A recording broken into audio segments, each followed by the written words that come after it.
আমার হাতে নিজের বানানো এক প্লেট ভেলপুরি আর দেখেন পাশাপাশি আকাশটাও কি সুন্দর মেঘলা। বিকেলটা কেমন হতে পারে বলেন তো? কি সুন্দর একটা মোমেন্ট পার করলাম। আমার ভাগ্যটাই আজকে ভালো। একদিকে মেঘলা আকাশ, আরেকদিকে এক প্লেট ভর্তি ভেলপুরি। এক প্লেট বললে ভুল হবে, আনলিমিটেড ভেলপুরি। আর সাথে বোনাস হিসেবে কিন্তু চটপটিও আছে। হে এভরিওয়ান, আসসালামু আলাইকুম, welcome back to my new another cooking video. আজকে আপনাদের সাথে আমি শেয়ার করব ভীষণ ভীষণ মজার ভেলপুরি। আমি জানি আপনারা অনেকেই আছেন এই ভেলপুরিটা পছন্দ করেন। আমি আজকে নিজের হাতে বানিয়েছি, একদম অথেন্টিক রেসিপিটা আপনাদের সাথে শেয়ার করব। তো চলুন শুরু করি। প্রথমত আমি এই ডাবলি বুটটা ভিজিয়ে রেখেছিলাম, কারণ এটা ভিজতে বেশ সময় লাগে। তারপর এটা ভিজিয়ে রেখে দিয়েছি। আর এদিক দিয়ে 1 কাপ নিয়ে নিয়েছি আটা বা ময়দা, যেটা দিতে পারেন, কোনো প্রবলেম নেই। আর 1/3 কাপ দিয়েছি সুজি। তারপর দিয়েছি পরিমাণ মতো লবণ। তারপর দেওয়ার পর একটু দিয়েছি সয়াবিন তেল। দেওয়ার পর এখানে অল্প অল্প করে পানি অ্যাড করে, নর্মাল পানি অ্যাড করবেন অবশ্যই। একটা ডো, একদম শক্ত একটা ডো বানিয়ে নিতে হবে। বানিয়ে এটা জাস্ট রেখে দিতে হবে 1 ঘন্টা, বলেন আপনার হাতে যতটুকু সময় থাকে। আমি অনেক সময় রেখে দিয়েছিলাম, রেখে আমি অন্য কাজ করেছিলাম। রেখে দেওয়ার পর এটা বেশ ভালো করে মথে এরকম ডো বানিয়ে নিতে হবে। আর আমি এখানে রুটি বানিয়ে নিচ্ছি।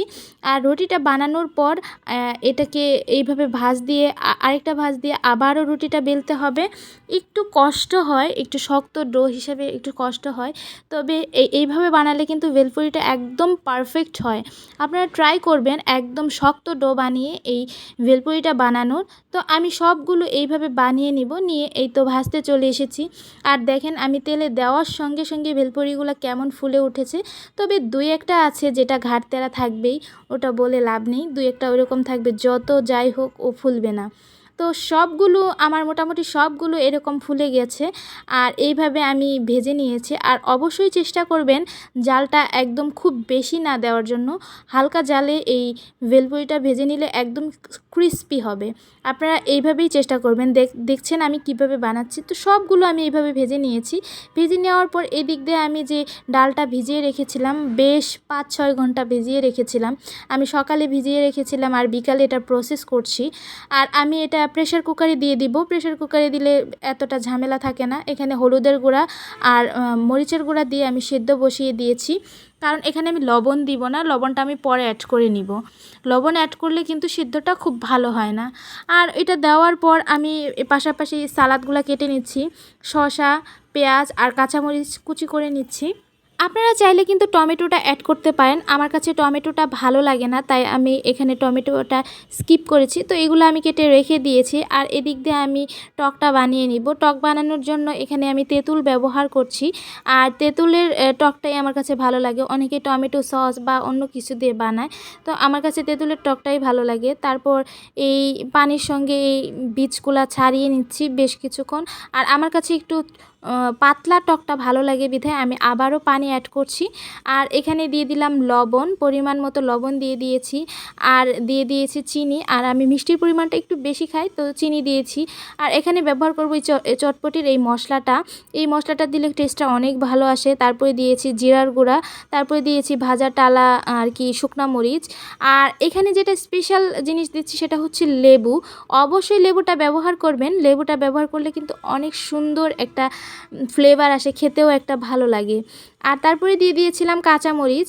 তো আমার কাছে মনে হয়েছে একটু টেস্ট করার পর যে চিনিটা একটু কম হয়ে গেছে। যেহেতু আমি একটু মিষ্টিটা বেশি খাই, তাই আমি আবারও একটু চিনি অ্যাড করে নিয়েছি। আর এটার টেস্টটা কি বলবো, ভয়েস ওভার দিতে যে এখন আবারও আমার মুখে পানি চলে আসছে।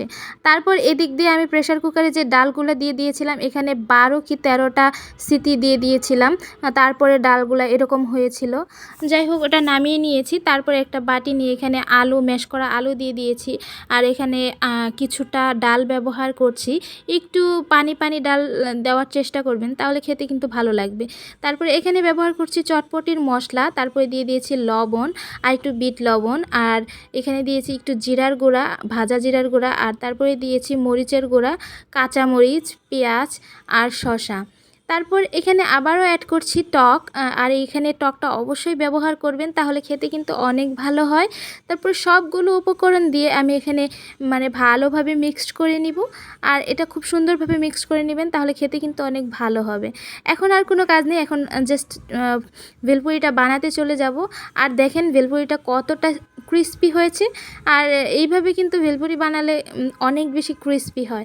বাসায় যদি এত সুন্দর করে ভেলপুরি বানানো যায়, তাহলে বাইরে যাওয়া যে খাওয়ার কি প্রয়োজন বলেন। তবে একটু প্রতিদিনের কাজ শেষ করার পরে এইসব বানানো আসলে অনেক বেশি কষ্টের হয়ে যায়, তাই আমরা বাইরে খেতে যাই এই আর কি। তারপরে ভেলপুরিগুলোতে আমি জাস্ট শসা দিয়ে দিয়েছি, তারপরে উপর দিয়ে দিয়ে দিচ্ছি টক। আপনারা চাইলে এক্সট্রা আলাদাভাবে খেতে পারেন। আর ডিমটা তো আমার লাগবেই, কারণ হচ্ছে ডিমে চটপটি বলেন, ফুচকা বলেন, ভেলপুরি বলেন, আনলিমিটেড ডিম না হলে উপর দিয়ে, তাহলে কিন্তু আমার খেতে ভালো লাগে না। যাই হোক, এই তো রেডি হয়ে গেল আমার ভেলপুরি। এটার টেস্টটা আর কি বলবো, এখনও স্বাদ মুখে লেগে আছে। আপনারা কিন্তু বাসায় একবার ট্রাই করবেন।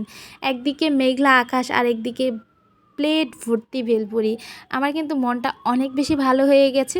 তো এটা ছিল সন্ধ্যার আগে, আর তারপর সন্ধ্যার দিকে মনে হলো যে একটু চটপটি খাই, যেহেতু সব উপকরণ আছে, যার কারণে আমি এখানে চটপটিটাও বানিয়ে নিয়েছি একদম বেশি করে ঝাল দিয়ে। তো আমার ভিডিওটা কেমন লাগলো অবশ্যই কিন্তু জানাবেন। সবাই অনেক ভালো থাকবেন, সুস্থ থাকবেন। আল্লাহ হাফেজ।